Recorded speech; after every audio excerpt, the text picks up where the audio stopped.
Heat, relentless heat. Then came the rain, and with it, a catastrophe that would test the strength of one of China's most vital provinces. Guangdong, an industrial engine at the heart of the nation's economy, was transformed almost overnight into a drowning world of rushing waters and shattered lives. What began as a torrential downpour soon turned into a disaster without mercy, especially as skies opened and refused to close. Rain fell in sheets, hammering down on concrete and soil alike, overwhelming everything in its path. Drainage systems buckled under the pressure, spewing torrents back through pipes and manholes. Basements became dark, rising pools of sludge.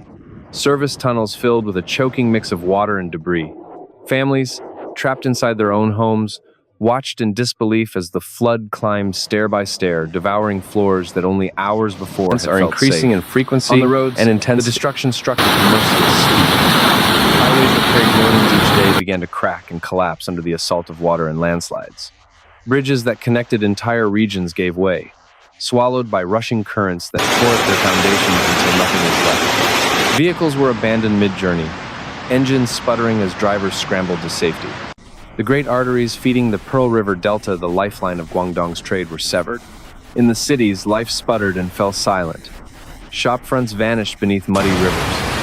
Office blocks, once humming with workers, stood ghostly and still, their ground floors submerged and lifeless.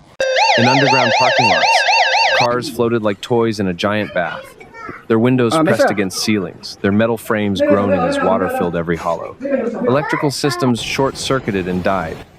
Entire districts slipped into darkness, silenced by the weight of the flood. Then the hills gave way.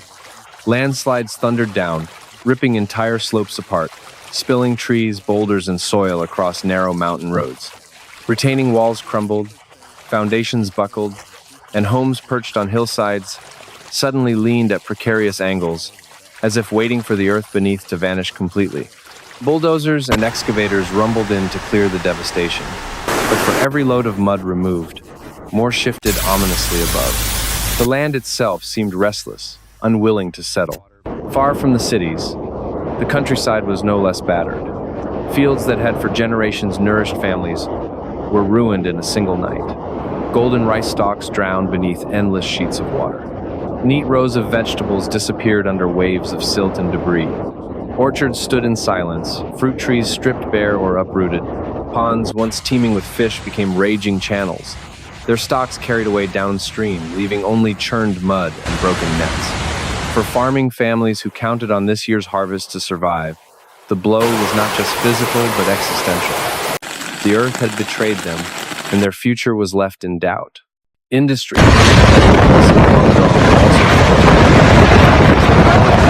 Global reputation shut down as torrents invaded their workshops. Precision machinery rusted and failed.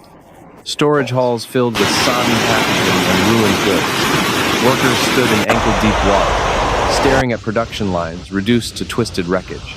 The intricate system of just-in-time supply chains, feeding not only China but the wider world, fractured overnight.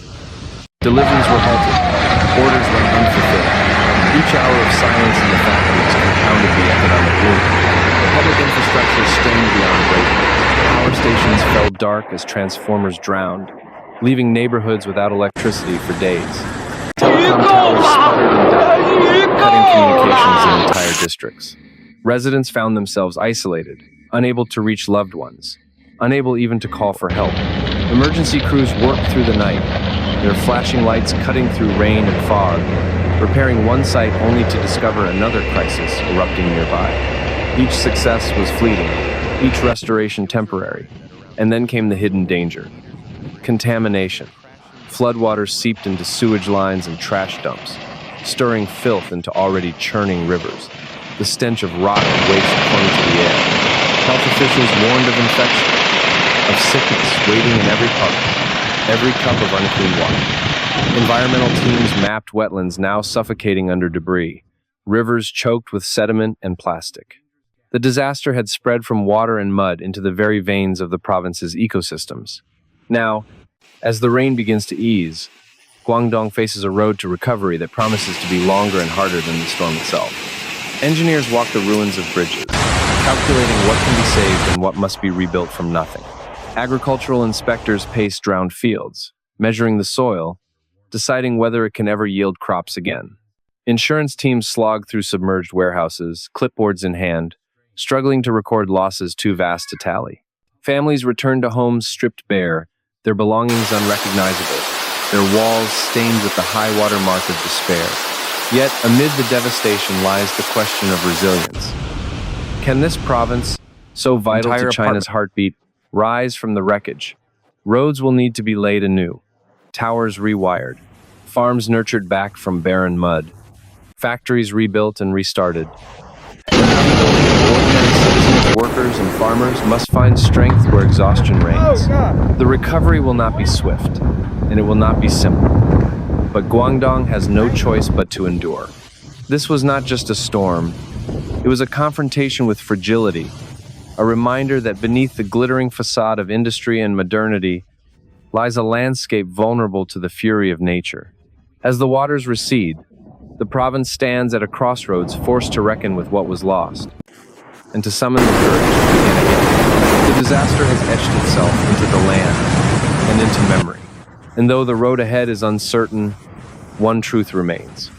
Guangdong's resilience will be tested not in the storm, but in the relentless struggle of its aftermath.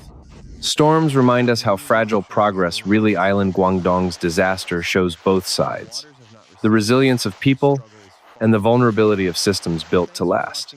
It's like a glass skyscraper, beautiful, towering, but one hard strike and cracks spread everywhere. Nature always finds the weak points. I can't help but feel this could be any of us. Cities built on speed and ambition can stumble when the ground shifts. And when water rises, it's not just roads and power grids we lose, it's security, routine, a sense of control. Maybe the real lesson here is simple. Prepare before the skies darken. Damaged infrastructure, Strengthen forced what you evacuations, can, and and never counties. underestimate the quiet power of prevention. What do you think does this disaster warn us all to rethink how we build? Share your thoughts below, or just leave comment number 1 if you felt the weight of this storm. Thanks for staying with me through this journey. Your voice keeps the conversation alive.